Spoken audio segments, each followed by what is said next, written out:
Hi, my name is Dee Harris. I would like to share with you today a little bit about what I've read recently in the Book of Joy, which was written by His Holiness the Dalai Lama, Archbishop Desmond Tutu, and narrated by Douglas Abrams. The clips that I highlighted that I would like to share with you are as follows.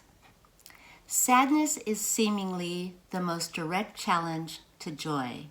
But as the Archbishop argues strongly, it often leads us most directly to empathy and compassion and to recognizing our need for one another.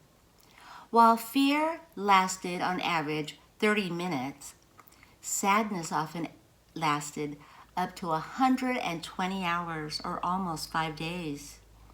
People who were in a sad mood had better judgment, better memory, and were more motivated, more sensitive to social norms, and more generous than the happier control group.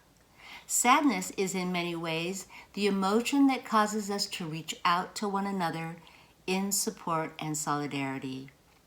It is the hard times, the painful times, the sadness and the grief that knit us more closely together. We try so hard to separate joy and sorrow into their own boxes, but the Archbishop and the Dalai Lama tell us that they are inevitably fastened together. The way through the sadness and grief that comes from great loss is to use it as motivation and to generate a deeper sense of purpose. Sadness and grief are, of course, natural human responses to loss. But if your focus remains on the loved one you have just lost, the experience is less likely to lead to despair. In contrast, if your focus while grieving remains mostly on yourself, what am I going to do now? How can I cope? Then there is a greater danger of going down the path of despair and depression. So again, so much depends on how we respond to our experience of loss and sadness. Grief is a reminder of the depth of our love. To linger in the longing, the loss, the yearning, is a way of feeling the rich and embroidered texture of life, the torn cloth of our world that is endlessly being ripped and rewoven.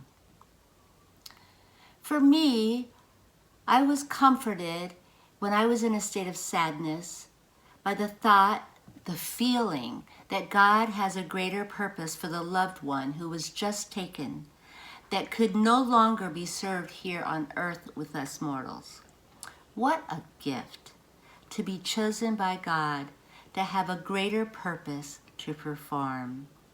Yes, we have sadness without that physical human body, but we are protected, guided, comforted by a new guardian angel. We are reminded that until we are chosen to do our best to perform here on earth in a dignified and honorable way, it's going to be okay. The pain will pass. There are many of us here on earth to support you. Thank you. My name is Dee Harris.